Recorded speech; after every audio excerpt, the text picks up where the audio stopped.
My name is Michaela Kalusova, and I am a doula. I'm also a pre and perinatal psychology educator. I teach antenatal classes, hypnobirthing. And one of the big topics that we talk with clients about is the baby. We talk about how do babies experience pregnancy and birth, and how can we support them in their development, in their sense of safety and love and belonging. And I see it at births. It's a very big part of my work to support babies and mothers to bond with babies and create attachments. Today, I've had the honor to interview Dr. Thomas Verny. Thomas Verny is a psychiatrist, writer, academic, and founder of the Association of Pre and Perinatal Psychology and Health. He has written several books, articles about pre and perinatal psychology, and his lectures worldwide.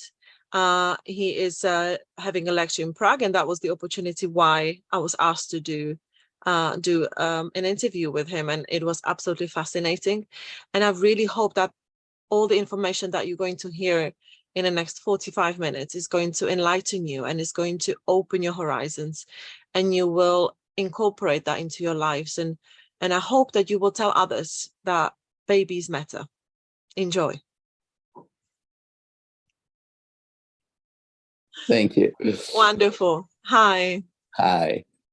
Hi. Thank you so much for coming to have a chat with me. I have studied APA. Yes. So I am very much aware of your work, and I admire it. It's amazing. And I'm a doula, and I try to help women as well to connect to their babies. And I run antenatal classes where pre and perinatal psychology is a part of it. So thank you so much. Yeah, thank you for having me. Thank you. I wanted to ask, I did make a little intro about your congress that you're going to be talking in Prague in March. And I wanted to know what is pre and perinatal psychology, and why should people be interested in it? Okay. Are you asking me now? Yeah. Oh, okay. Okay. Well, pre and perinatal psychology essentially focuses on the psychology of the unborn child, which for a very, very long time was neglected. People, even the best of scientists, thought that children before birth, actually even before the age of 2, were hardly capable of cognition or laying down memories or even dreaming. So that's one area. The other area, of course, is the relationship of that child to the mother and the father.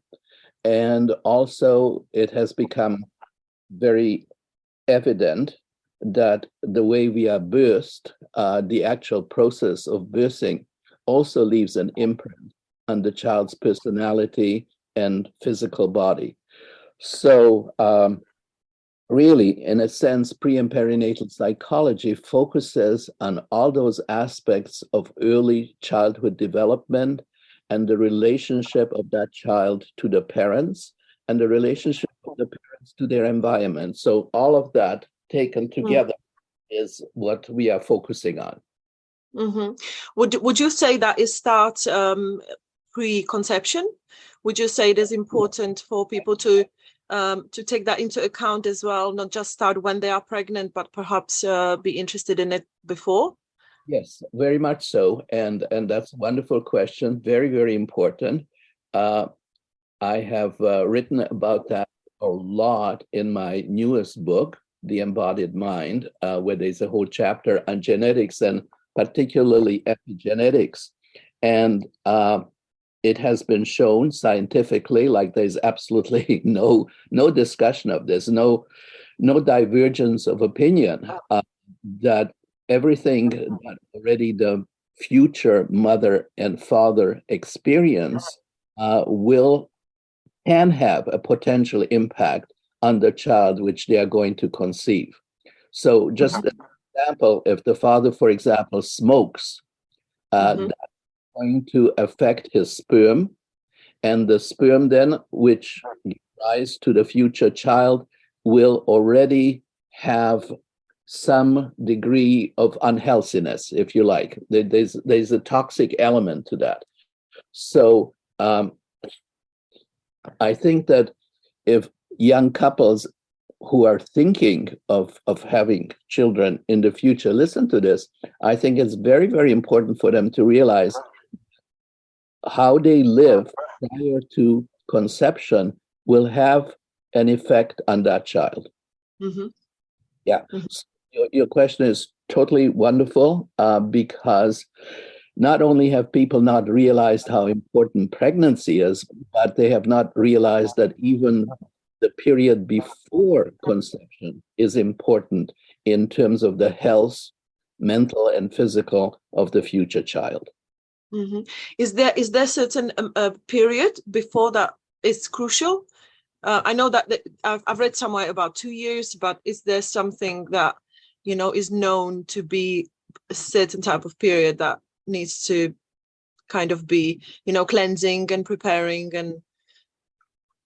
I'm not aware of that. Okay.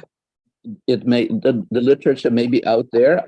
I'm not aware of it, so I can't take a stance on it.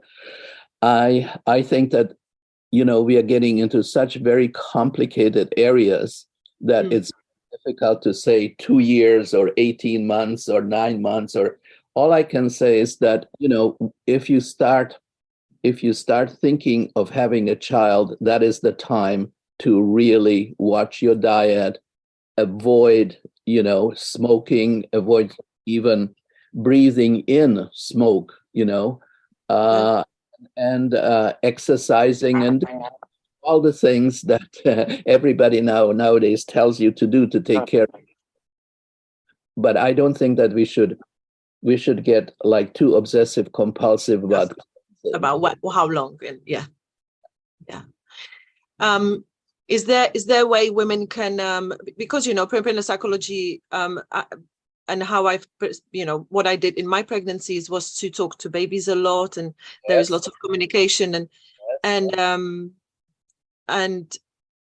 do women talk to babies right from the beginning? Is that as soon as they find out they're pregnant, because feeling welcomed and heard and seen is very important as well, right? Let me give you a little story. How much time do we have, by the way? How much time do you want? I'm open until 10 to 10, 50 minutes. Okay. So I was being interviewed the other day by a lady, and we talked about these kinds of things. And she told me that during her first pregnancy, her husband was an intern, a medical doctor working in a hospital. He was never home. During her second pregnancy, I guess he graduated, whatever, but he was home every night, and he would talk to the baby in my womb, she said. And I said, well, what would he say? Oh, just about the weather and the kind of dinner we had. And then he would always close all his sort of talk. Junior, good night. See you tomorrow. So when the child was born, when the second child was born, my husband, she said to me, my husband walked in and my child was on my chest. And my husband said, hi, Junior. And my little son just looked at him and gave him this smile of recognition, like there was no doubt that he recognized his father's voice. But this is the important part. She said, now, 4 or 5 years later, the relationship between my second child and my husband is so much better than the relationship between the first child and my husband.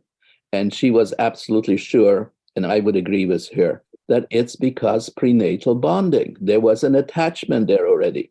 So once again, in terms of our listeners, it's very important to talk to the baby, but do not mistake that for all kinds of, mechanical devices. Like don't put some kind of a of a tape recorder on your abdomen to play music or Mozart or anything like that to the child, because 90 to 95% of the time the baby is asleep in your womb. So you're just waking him or her up.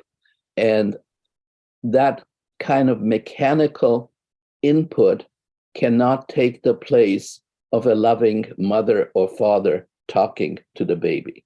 So by all means, if you're pregnant, talk to your baby, dance with your baby, sing to the baby. You can also play with the baby by pushing in. I don't know whether you did that when you were pregnant, pushing in the app, pushing in the other side. The baby picks up the game and starts pushing against you.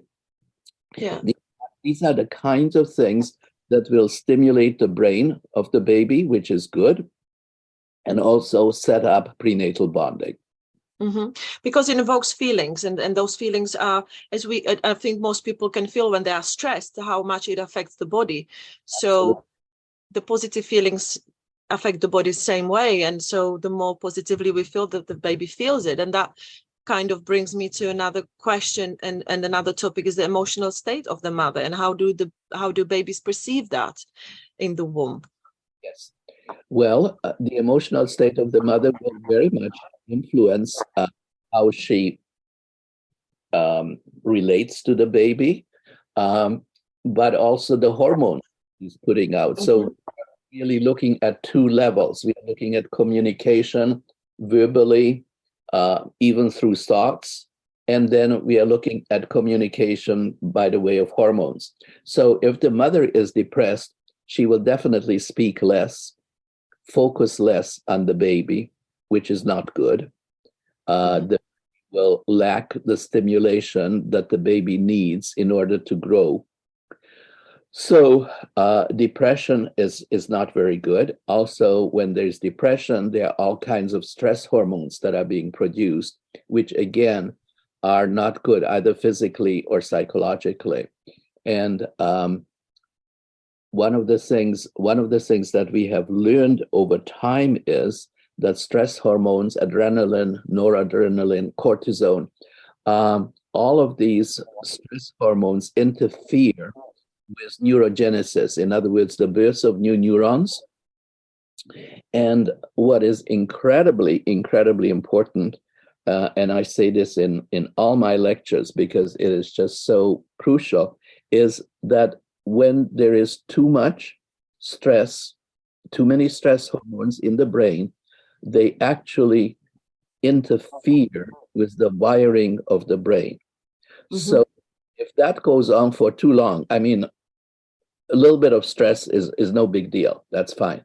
But if, for example, the mother is depressed or she is anxious, perhaps about a job, or her father is very sick, any of these kinds of things that can happen, unfortunately, they produce stress hormones, and the stress hormones are going to interfere with the building of the brain.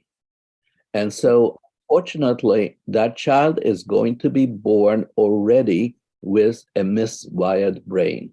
And that's like having the hardwiring of your computer not properly together. So how can it work? I mean, obviously, there is going to be a decrease in function. And I'm not saying that can't be repaired. Good parenting, lots of affection, lots of stimulation after birth can make a big difference. But at the beginning, at birth, that baby is not going to be as normal as it could have been had the mother been in better shape. So the mother thinks, feels, how she acts, what she eats, all those things are very, very important.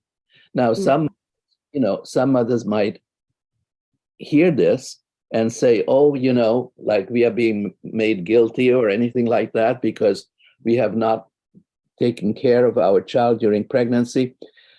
That's not the point. That's not the point of my remarks. I think that when we are looking at the glass full rather than the glass half empty, we have to realize that now mothers do have the power, which they did not have before. I mean, they did, but they didn't know they had it, that they can actually create a really healthy human being just by taking care of all the things we have just discussed. So it gives them a great deal of power. It's not taking power away from them at all. It's giving them more power than ever before. I remember when I was pregnant, and obviously I have this knowledge, and I used it to my best capacity, and it was incredible. I remember when I got stressed, I would talk to the baby, and I would explain that whatever I'm feeling is not the baby's feelings, and because babies are connected to the mother, so they can feel everything the mother is feeling, and it's good to separate that, right? Yes. And I remember that, I used it much more in my second pregnancy. So my son used to interact, and I remember how the baby connected to all of that, all of those, people who were living around me and with me. And the more we talked, the more I could feel my nervous system was calmer, and I could feel the baby was calmer, and the baby's reactions to me were calmer as well. Right. Yes. All of that. All of that. And of course, it's also very important to have the father around if possible. Yes. Yeah. Like I said, in that little vignette, that little case study that I gave you right at the beginning, the father can have a very positive influence both on the baby, but also if he is a loving, supportive partner, husband, whatever, then the wife, of course, will be less stressed. So his presence, I mean, all the research shows that having a loving, supportive partner makes a big difference, positive Yes. difference. Yes, I could see my daughter after birth was looking for her dad, and was actually seeking the eye contact and the connection with him as well.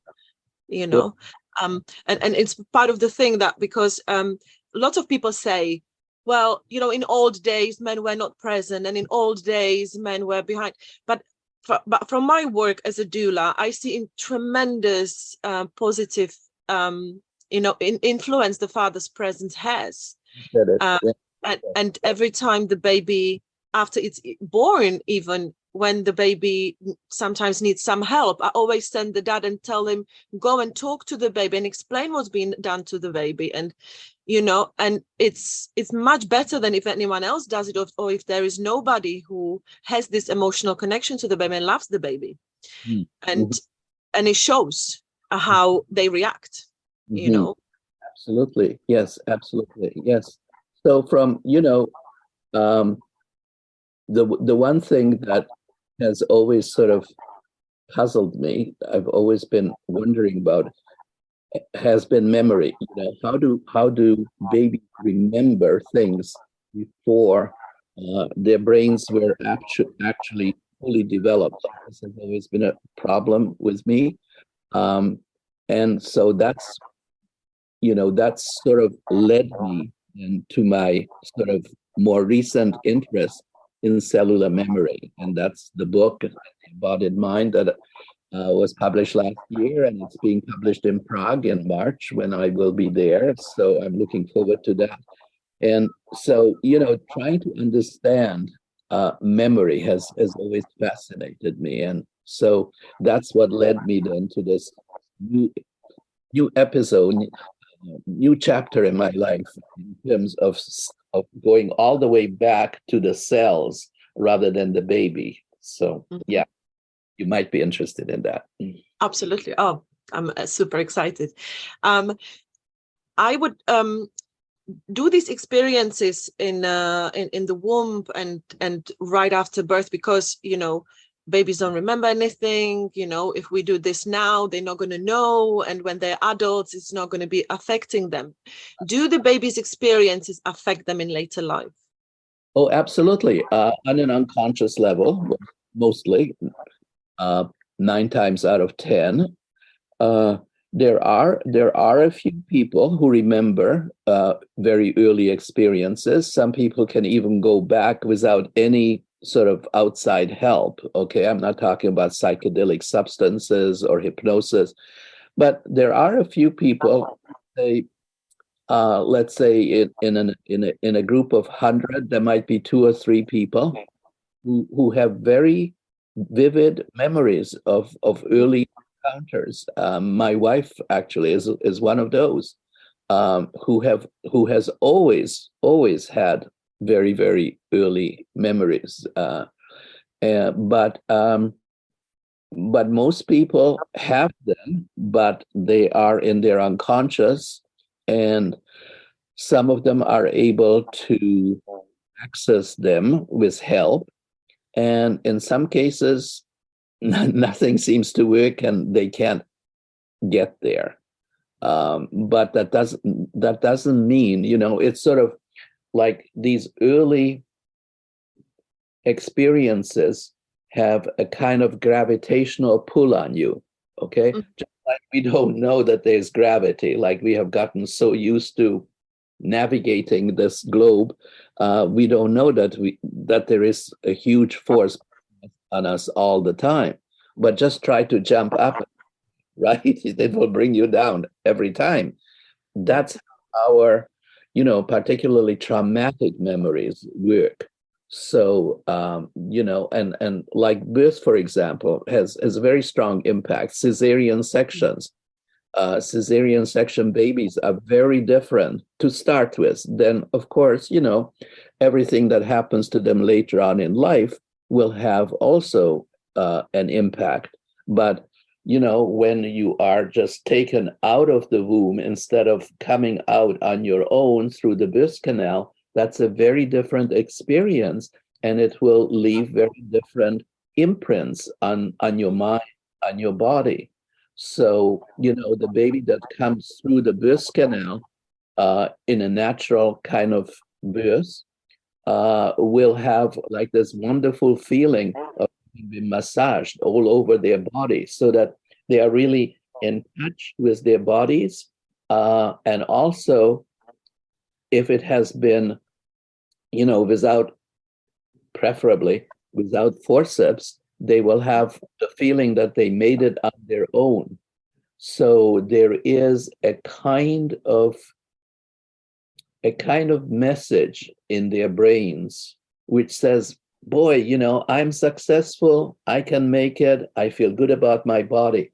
That's um, that's kind of like a secret script. Mm-hmm. But then let's say if you have a cesarean baby, and especially one that perhaps started down the birth canal but couldn't make it. Mm-hmm. Oh, there is this feeling, again, in terms of the birth script, there's this feeling I cannot make it on my own. I need help. Somebody came in with their big hands and took me out of my mother's tummy. And also, they have not had the sensation of the massage over their own bodies. And so, also, in terms of the bacteria, for example, that they pick up on the way out of the birth canal. Out of the birth canal, they pick up good bacteria from the mother, from inside the mother, Mm-hmm. especially lactobacilli, which then will help them digest breast milk. But if they are born by cesarean, they don't pick up those lactobacilli, so they will have more difficulty digesting milk. So there are all these problems. I don't want to go into too much detail, Mm. but there's a huge difference between natural childbirth and anything that sort of interferes with childbirth. And as usual, I'm sure I'm sort of singing to the choir here, but I'm sure that all your listeners will agree that natural is better than any of the new technology interference. Mm. So very And much. drugs, right? Yeah. You have a natural childbirth? I did, yeah. Oh, good. Both times. The second time I birthed at home, in the water, and it was very beautiful. And we had a very clear communication together. I could literally feel her saying, "I'm coming to come down now. I need you to move into a different position." And it was absolutely completely clear communication from her.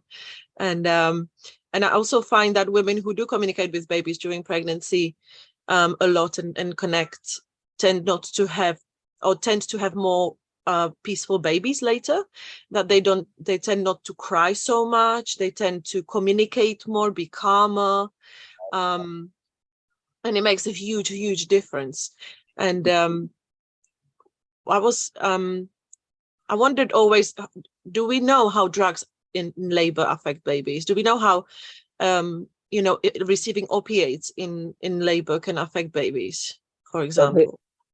There have been some Swedish studies from the Karolinska Institute that have shown that if mothers receive, for example, painkillers, that the babies, when they grow up, will have a higher rate of suicide by overdosing than children who were born without drugs, without their mothers having drugs. So also in terms of anesthetic, if they should have which is not done too often nowadays, but if the woman would have a general anesthetic or ether or anything of that sort, again, that has effect on babies. And I actually, I remember when I was doing very intensive, regressive kind of psychotherapy many years ago, every once in a while, I would have a patient who, when they sort of regressed back to their birth, I could actually smell ether in the room. I don't know how that is possible, but all I can tell you is that it was there. So there are still many mysteries in terms of the human body that we don't fully understand.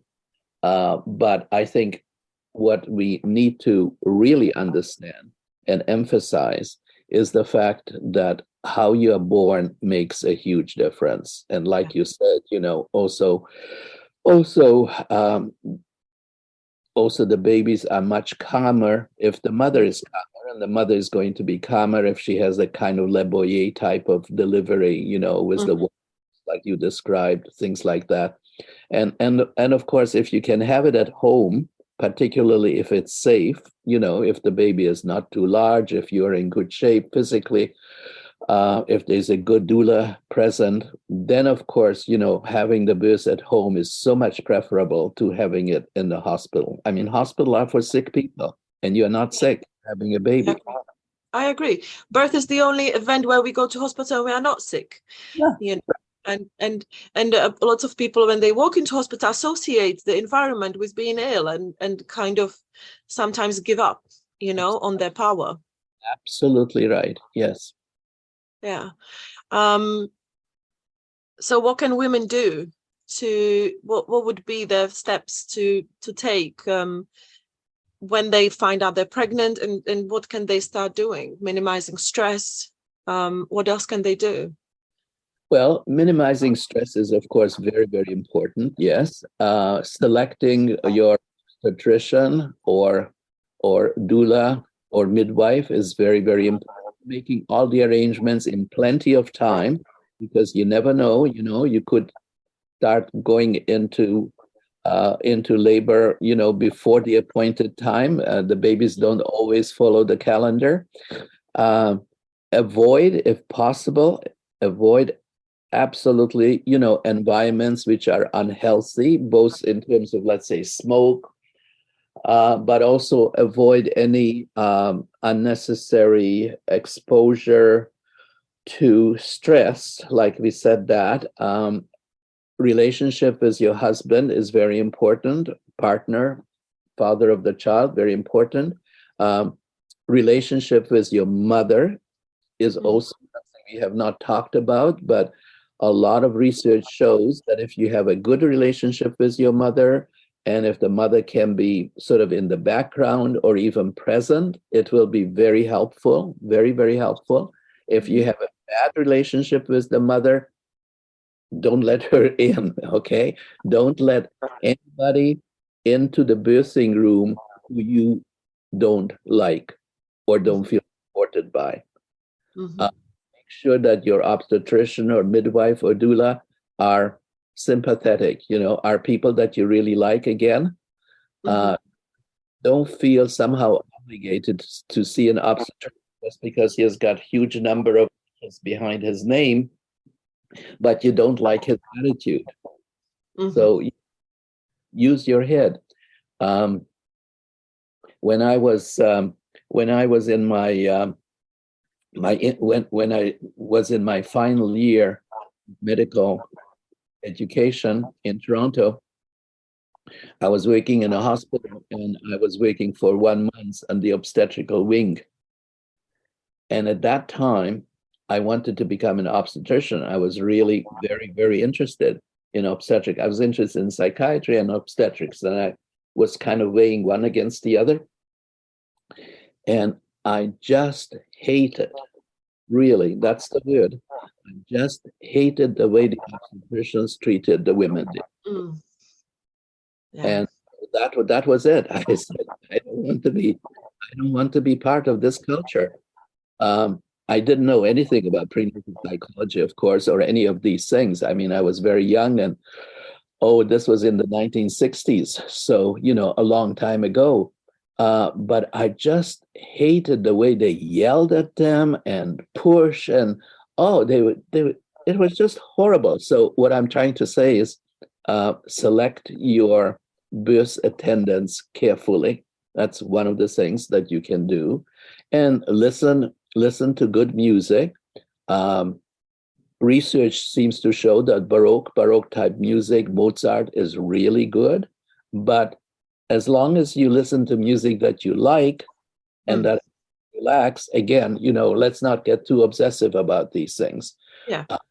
The important thing is that the mother likes the music and that it relaxes her. So also walks outside is very important. Very important. Good air, very important. Women who live downtown where there are lots of car exhaust fumes has a very negative effect on babies. Again, research has shown huge differences. So those are the kinds of things, you have to look at those 9 months, not like something that is of no consequence to the baby, as people have done in the past. You only start worrying about the baby when it's born. No, start right from conception. And as we said at the beginning, even pre-conception. Yeah. I always tell women also, you have to realize that birth is a hormonal process. It's all driven by hormones. It's basically one of the only events in our lives that hormones drive something so big. Yes.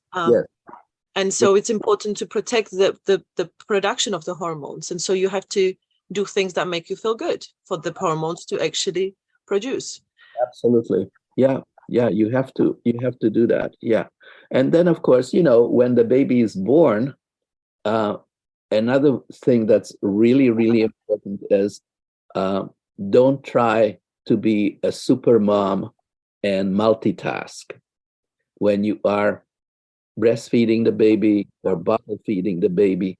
Don't be on the telephone to somebody else. Don't cook with the right hand and hold the baby with the left hand. Focus on the baby for those 10 or 15 minutes that you are feeding the baby. Just be attentive to the baby, talk to the baby, look into the baby's eyes. Don't do anything else. Yeah. And that means don't let the baby do cry out as well. Oh God, yes, that's a horrible thing. When people in the pediatricians in the 1950s sort of, and perhaps some of them still do, just let him cry, he will stop sooner or later. No, that's torture. That's totally inhumane. No, definitely go pick up the baby, put it back into its bed, leave for 10, 15 minutes, come back again, but don't let him cry. Just cry. Yeah.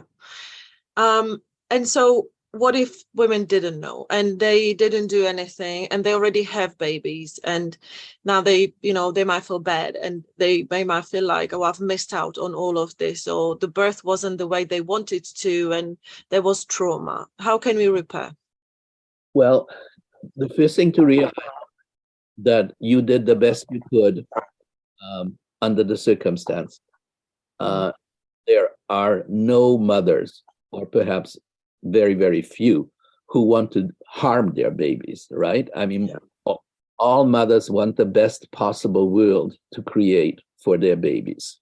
So if if you had a cesarean section, for example, or if you were very stressed because of circumstances, financial or economic, whatever, uh, it happened, and rather than feeling guilty about it, try to see what you can do to make up for it now, because that was then and there's nothing we can do about it, right?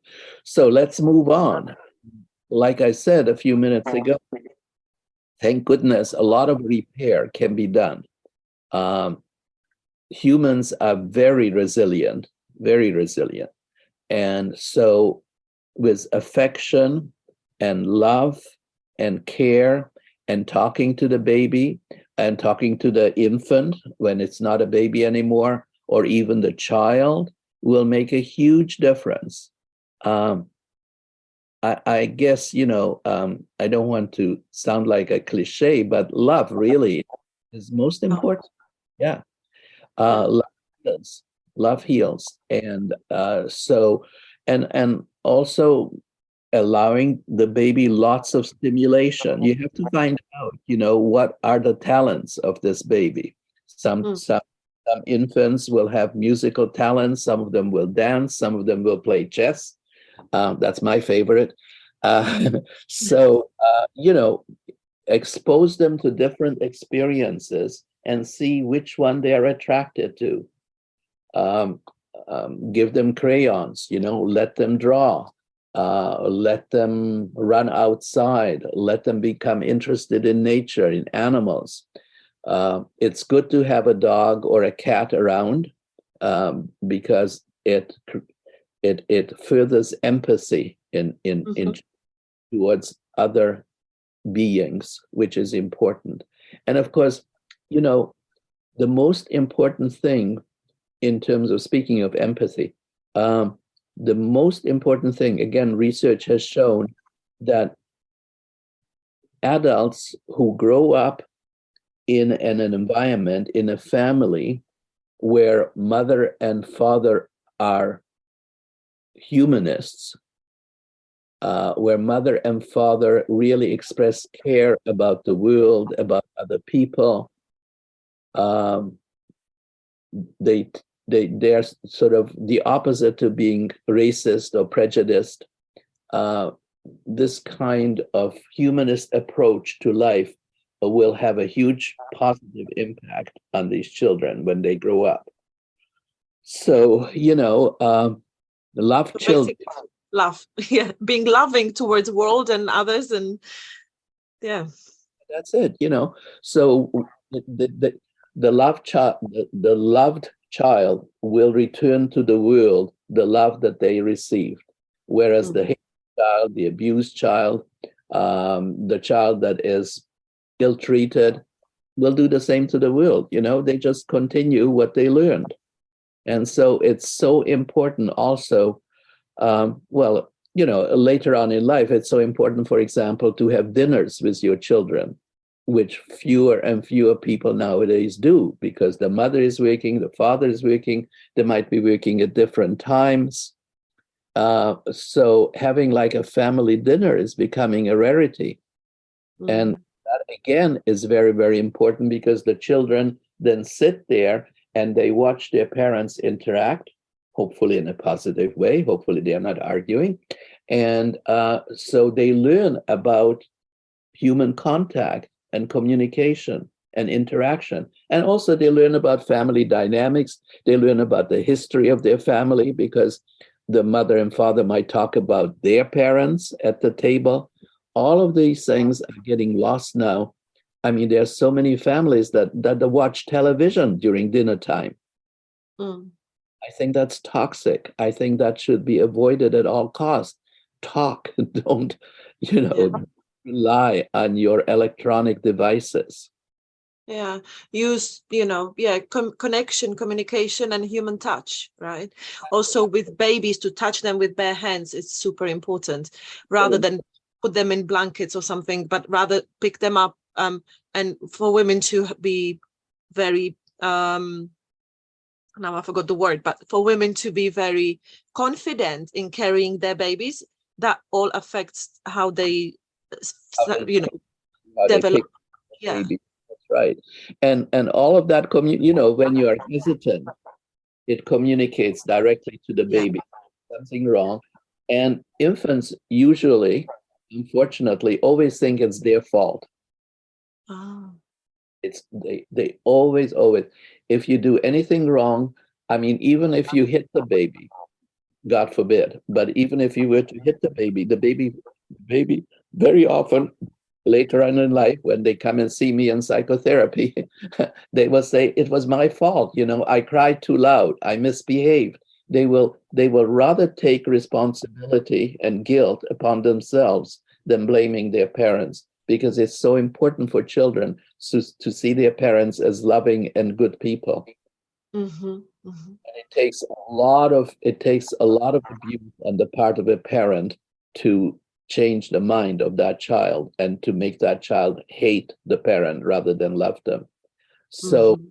even when, like you said, if you perhaps touch the baby or infant because you're not quite sure how to do it, it's your first child, that will immediately send a message to the child that there's something wrong with him, not you. Mm-hmm. Wow, that's fascinating. Thank you so much. So that's why we need people like you who can teach parents how to carry their children, how to behave with their children, how to, just be with their children. Yeah. Yeah. Yeah. It's pretty simple, to be honest. It's just being so present and really focusing on somebody's asking me, how do I know I'm doing it right? I'm like, if you do it with love, you're doing it right. If you do it, the way you feel you want to do it, if you just think about it a little, you do it right. Absolutely. Absolutely. You can't do anything wrong if you just do it lovingly and affectionately. And with empathy, like think of how would you feel with a parent like yourself? What is it that you would want from that parent that perhaps you're not getting, or appreciating what you are getting? Put yourself into that child's skin, so to speak, for a few moments and think about that. Yeah. Mr. Verny, thank you so much. I'm You so happy that I could speak to you and that we could have this. Will I see you in Prague when I'm there? I'm unfortunately not, because I'm going to be meditating in India. But Oh, yes, I've decided to go and have a little retreat and just relax. is that your But first time to no, India? no, I used to go years ago, for a few weeks to wind down and think and just be with myself. And so this time, unfortunately, it came, on the Congress date. So I won't be, but enjoy it. And I found out that you are from originally from Czechoslovakia, Bratislava. Bratislava. So you're from Slovakia. Yeah. Fascinating. Can you speak Slovak? No, No. no. Dobrý den. Dobrý den. Okay. Yeah. That's That's wonderful. Thank you. Thank you. thank you. Pleasure. Thank you. Have a lovely day, and maybe sometime in the future we'll talk again. Sure. Anytime you like. Wonderful. Thank you so much. Bye bye. Bye.